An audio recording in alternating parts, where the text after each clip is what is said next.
First official day, the Tesla build. It's finally happening. It's a cold, wet day here in Northern California. It was nice too this weekend. It was like perfect weather. And now it's almost snowing. I think that's a perfect day to start a build. Yeah. There's nothing outside to do. So what we got on the list for today?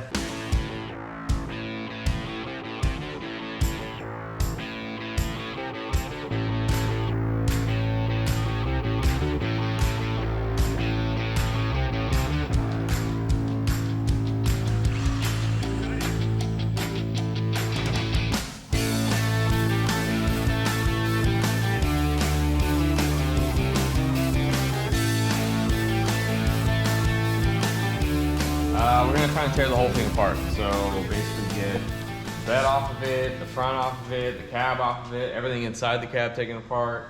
The main thing is just get everything torn down and get it all ready to be in a place where we can start building it quickly. So, because we're gonna try and build this thing fairly quick. But the first thing we gotta do before we can do any of the suspension stuff in the back or any of the Tesla drive stuff is we gotta do the short bed conversion.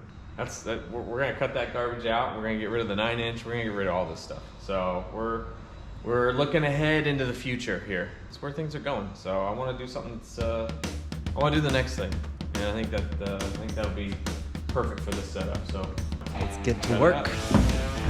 We don't need that thing. Perfect timing. You just come to help out. I just come to watch. Yeah. You guys will start ripping them apart, huh? Oh yeah. Right now, perfect weather. Check out the free tie strap. Freebies. I'll just cut it right here again. Yeah.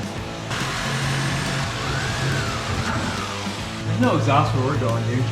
Well, there is exhaust. I mean, how do they make the electricity? Battery. Yeah, but how do the batteries get its power? From the sun.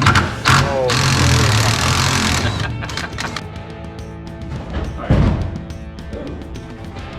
Hello, fuel tank.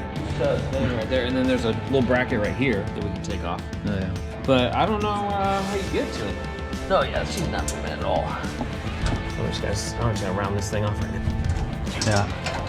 That's exactly what we wanted. You know who's really good at cutting?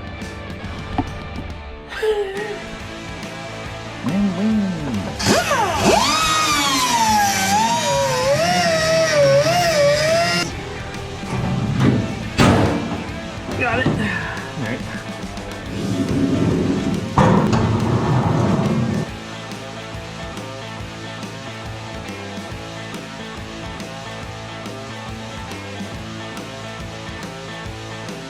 That's the good part about California. It's like It snowing cleared up. this It morning, cleared up, yeah. and now we got some sunshine. Yeah, that is nice. That looks good. Oh, yeah.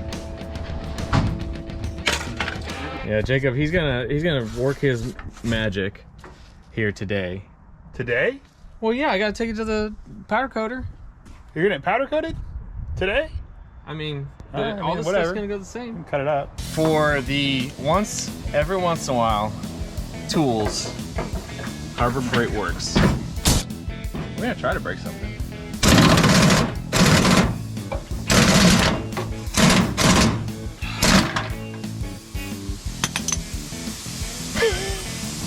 I think we'll get the big pry bar.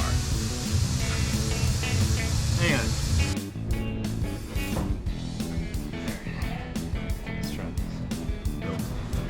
So what we're saying is that we need to cut it. Right, Jacob? Probably.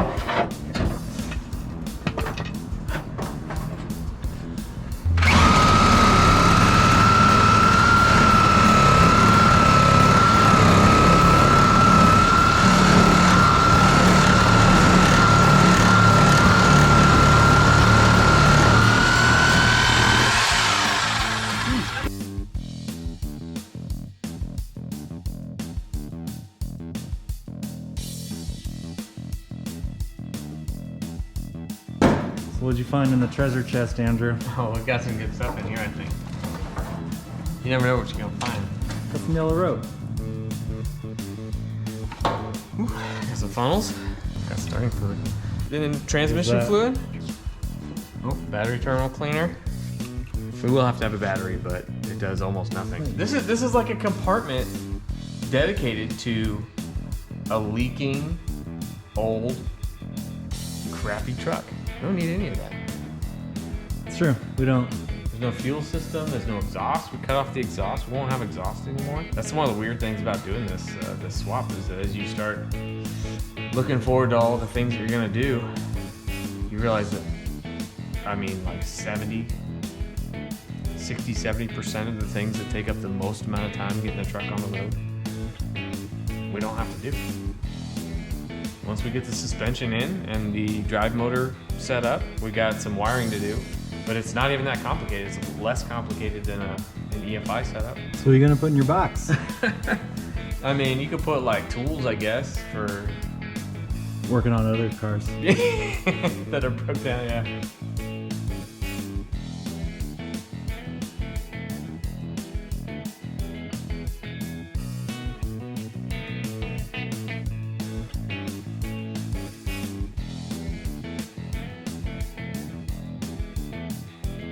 All right, Andrew, got the frame all cleaned up.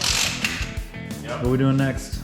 Take all the arms off, all the twin I-beam stuff. I mean, it shouldn't take very long. Be able to pull this stuff out pretty quick. All right. So we gotta take off the outer, tie rod, the drag link deal or whatever off of this steering knuckle here. And these are always like super frozen up. If you're doing just like regular maintenance or something, then using the pickle fork is gonna completely destroy the boot. The way you do it is you put a little bit of pressure on this down, and then the easiest thing is actually hit it right here on the side. Right there. And it should pop out. Should. Sometimes it takes a little bit of effort. So we're gonna try this out here. That is hard to do with just one.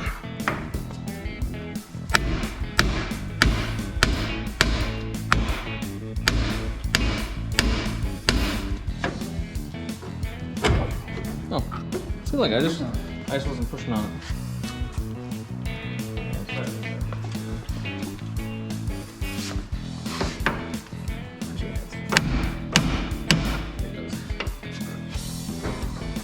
That's it.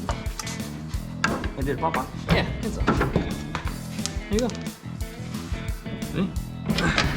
That way you don't screw up all the threads. You don't screw up your boot.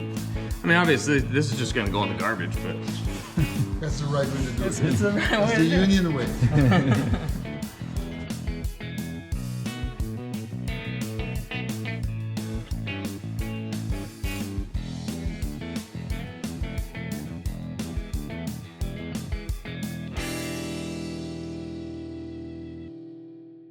The next day. You got a present today, Andrew. Yeah, we got a big one. Trying to go get the old 2-cylinder forklift fired up. I'm not the best runner.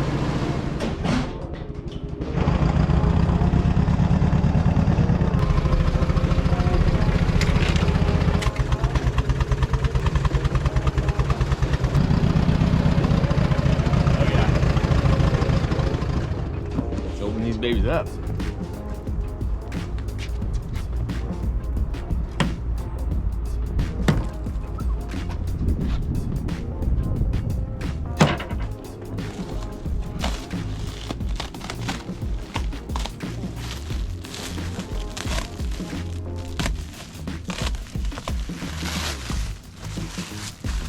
Oh, just in time.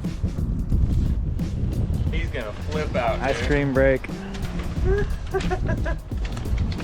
fuckers opening all your presents. You Yep. wanna come check it out? Fucking Christmas is every day for you guys. Bro. You should see this one. There's 2 of them. What is that? What do you think it is? That looks like a dead body. What is this one? It's the same thing. Look, The see? batteries? Yeah, dude. And where you gonna put this fucking thing, bro? It's bigger than a truck. Why is this so big? There's actually 4 modules in here. There's one module here that's battery, another one here that's battery, and then there's 2 in here. If I remember right. Pretty sure there's 4. Man, Yeah. I'm impressed. This fucking guy, you're gonna make the deadline, bro. That's where you stand? That's what you don't stand. You gotta be careful with this stuff. These are 2 2nd gen Chevy Volt battery packs. What? Yep. Ford didn't make the F100 so you could put Chevy batteries in his truck. That's true. He did not do that. I've been watching Tesla packs. They're just so freaking expensive. I just, you know, since we don't have any sponsors really, other than Viking, which Viking's been awesome, but they don't exactly want to give me money to buy battery packs, so they're gonna give me coilovers, which that makes sense. But the batteries, I've been looking around.